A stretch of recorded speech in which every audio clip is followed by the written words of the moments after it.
श्री स्वामी समर्थ। शुक्रवारी 23 मेला अपरा एकादशी आहे। एकादशी म्हटलं की श्रीहरी विष्णूंना हा दिवस समर्पित असतो आणि याच दिवशी पिंपळाच्या झाडाला एक वस्तू जर आपण अर्पण केली तर आपले दारिद्र्य जे आहे तर ते नष्ट होत असते, पितृदोष शनिदोष संपत असतो। आपल्या ज्या काही इच्छा आहेत, मनोकामना आहेत तर त्या विष्णूंच्या कृपेने पूर्ण होत असतात। कोणती वस्तू आपल्याला पिंपळाच्या झाडाला अर्पण करायची आहे याची संपूर्ण माहिती आपण आजच्या या व्हिडिओमध्ये पाहणार आहोत।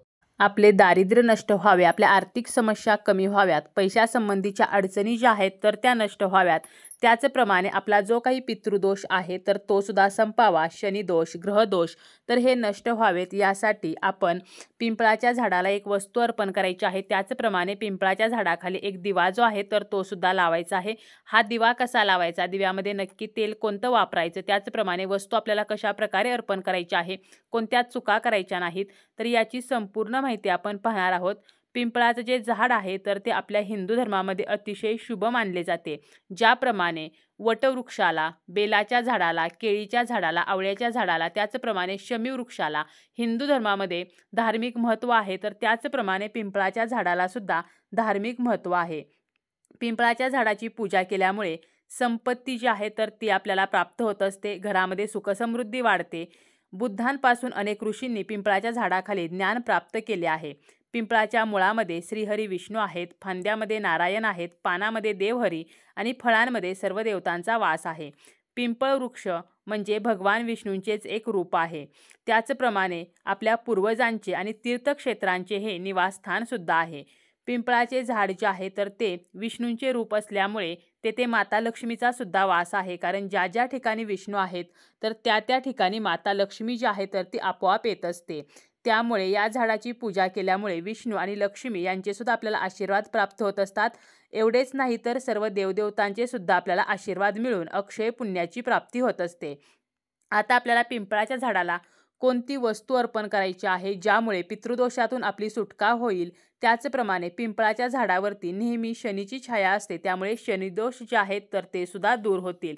आणि ही वस्तू आपल्याला कोणत्या वेळेमध्ये अर्पण करायची आहे तर आपल्याला तिन्ही सांजेच्या वेळेला पिंपळाच्या झाडाला ही वस्तू अर्पण करायची आहे। पिंपळाच्या झाडाची जी पूजा आहे तर ती सूर्योदयापूर्वी कधीही करू नये असे शास्त्र सांगते, कारण सूर्योदया अगोदर म्हणजे सूर्य उगवण्याच्या अगोदर आपण जर पिंपळ वृक्षाजवळ गेलो तर त्यावेळेला पिंपळाच्या झाडावरती अलक्ष्मी म्हणजे माता लक्ष्मीची बहीण, अलक्ष्मी म्हणजेच काय तर दारिद्र्य, गरिबी तर ही निवास करत असते। आणि म्हणूनच आपल्याला सूर्य उगवण्याच्या अगोदर कधीही पिंपळाच्या वृक्षाजवळ जायचे नसते। त्यामुळे आपण पिंपळाची पूजा जी करायची आहे, पिंपळाला जी काही वस्तू अर्पण करायची आहे, दिवा लावायचा आहे तर तो संध्याकाळच्या तिन्ही सांजेच्या वेळेलाच आपल्याला लावायचा आहे। तिन्ही सांजेच्या वेळेला माता लक्ष्मी जी आहे तर ती सर्वत्र फिरत असते आणि या वेळेला आपल्याला एक तांब्याभर पाणी घ्यायचं आहे। स्टीलच्या तांब्यामध्ये आपल्याला हे पाणी घ्यायचं आहे। त्यामध्ये आपल्याला थोडीशी साखर जी आहे तर ती घालायची आहे। यानंतर आपल्याला कणकेचा एक चौमुखी दिवा जो आहे तर तो तयार करून घ्यायचा आहे। कणिक आपण जेव्हा मळतो तर त्यावेळेला त्यामध्ये मिठाचा वापर करायचा नाही, तर व्यवस्थित घट्ट कणिक मळून तिचा चौमुखी दिवा तयार करून घ्यायचा आहे। आता जर चौमुखी दिवा करणे शक्यच नसेल तर तुम्ही निरंजन किंवा मातीची पंती घेतली तरी सुद्धा चालेल, परंतु यामध्ये आपल्याला 4 वाती ज्या आहेत तर त्या घालायच्या आहेत। आणि यामध्ये आपल्याला मोहरीचंच तेल घालायचं आहे, किंवा आपण तिळाचं तेल घातलं तरी सुद्धा चालेल, परंतु तिळाचं किंवा मोहरीचंच तेल घालायचं आहे। यानंतर आपल्याला पिंपळाच्या झाडाजवळ जायचं आहे आणि जाताना आपल्याला थोडेसे काळे तीळ किंवा काळे उडीद सुद्धा घेऊन जायचं आहे। तसेच अजून एक वस्तू आपण पिंपळाच्या झाडाखाली ठेवू शकतो, तर ही वस्तू कोणती तर हे सुद्धा व्हिडिओमध्ये आपण पुढे पाहणार आहोत। पिंपळाच्या झाडाजवळ गेल्यानंतर सर्वप्रथम आपल्याला चौमुखी दिवा जो आहे तर तो प्रज्वलित करून घ्यायचा आहे। दिवा ठेवण्या अगोदर तेथे थोड्याशा अक्षता ठेवायच्या आहेत किंवा फुलांच्या पाकळ्या ठेवायच्या आहेत, त्यावरती तो चौमुखी दिवा ठेवायचा आहे। त्यामध्ये आपल्याला मोहरीचं तेल किंवा तिळाचं तेल घालायचं आहे, 4 वाती घालायच्या आहेत आणि आपल्याला तो दिवा प्रज्वलित करून घ्यायचा आहे।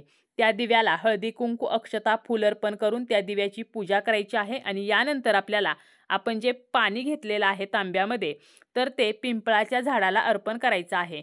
पिंपळाच्या झाडाला आपण हे पाणी अर्पण करायचं। या पाण्यामध्ये आपण ऑलरेडी थोडीशी साखर जी आहे तर ती घातलेली असते, म्हणजे हे गोड पाणी असतं। हे पाणी अर्पण करून झाल्यानंतर आपल्याला पिंपळाच्या झाडाला हळदी कुंकू लावायचं आहे, धूप अगरबत्ती लावायचं आहे, फुले जी आहेत तर ती अर्पण करायची आहेत। आणि यानंतर आपल्याला काळे तीळ किंवा काळे उडीद तर हे सुद्धा अर्पण करायचे आहेत. अगदी चिमूटभर, चमचाभर जरी काळे तीळ अर्पण केले किंवा काळे उडीद अर्पण केले तरी सुद्धा चालतील. यानंतर आपल्याला अजून एक वस्तू पिंपळाच्या झाडाखाली ठेवायची आहे, ती म्हणजे आपण जेव्हा घरातून बाहेर जाणार आहोत तर त्यावेळेला आपल्याला 7 धान्य घ्यायची आहेत. प्रत्येक धान्याचे 5-5 दाणे जरी घेतले तरी सुद्धा चालतील आणि ही धान्य आपल्याला आपल्या मुठीमध्ये घेऊन आपल्या घराच्या मुख्य दरवाजावरून 7 वेळेला ओवाळून घ्यायची आहेत. म्हणजे आपल्या घरातील जी काही नकारात्मकता असेल तर ती त्यामध्ये कॅप्चर होईल आणि ही धान्य आपल्याला पिंपळाच्या वृक्षाखाली ठेवायची आहेत. तर अशा प्रकारे पिंपळाच्या झाडाची पूजा करायची. पिंपळाच्या झाडाखाली तिळाच्या तेलाचा किंवा मोहरीच्या तेलाचा दिवा लावायचा. आपण जेव्हा मोहरीच्या तेलाचा दिवा हा पिंपळाच्या झाडाखाली लावतो तर त्यावेळेला शनीशी संबंधित त्रास जे आहेत तर ते दूर होत असतात. आपली साडेसाती जी आहे तर ती कमी होत असते. साडेसातीचा त्रास जो आहे तर तो कमी होत असतो. तर अशा प्रकारे पिंपळाची पूजा करून झाल्यानंतर आपल्याला पिंपळ वृक्षाला 11 प्रदक्षिणा घालायच्या आहेत. आणि या प्रदक्षिणा घालताना ओम नमो भगवते वासुदेवाय तर हा मंत्र म्हणायचा आहे. प्रदक्षिणा घालून झाल्यानंतर आपल्याला काय करायचं आहे तर झाडाखाली बसायचं आहे आणि झाडाच्या खोडाला आपल्याला हात लावायचा आहे, म्हणजे स्पर्श करायचा आहे. माता लक्ष्मीचं स्मरण करायचं आहे, श्रीहरी विष्णूंचं स्मरण करायचं आहे. यानंतर आपली जी समस्या आहे तर ती समस्या सांगायची आहे.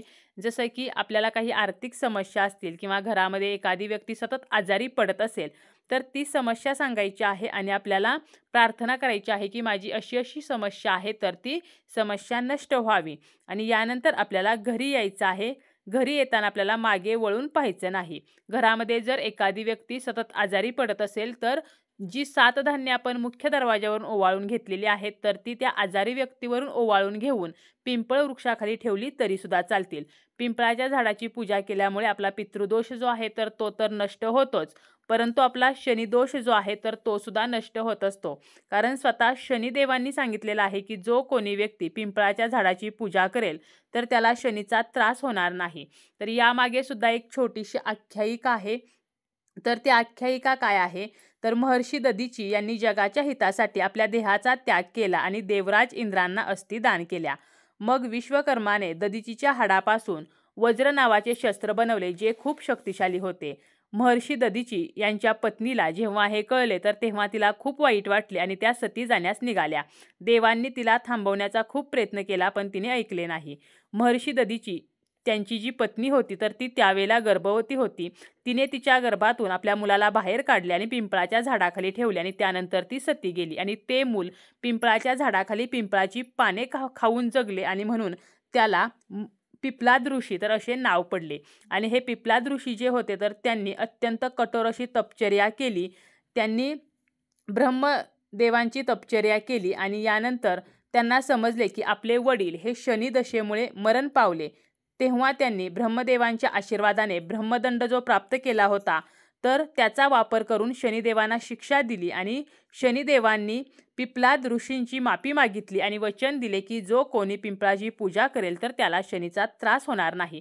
तर अशी आख्यायिका थोडक्यात आहे की ज्यामुळे पिंपळाची पूजा केल्यामुळे शनीचा त्रास जो आहे तर तो आपल्याला होत नाही आणि म्हणूनच आपल्या ज्या काही समस्या आहेत तर त्या नष्ट होण्यासाठी त्याचप्रमाणे आपला शनिदोष पितृदोष संपण्यासाठी आपल्याला पिंपळाच्या झाडाची पूजा जी आहे तर ती करायची आहे.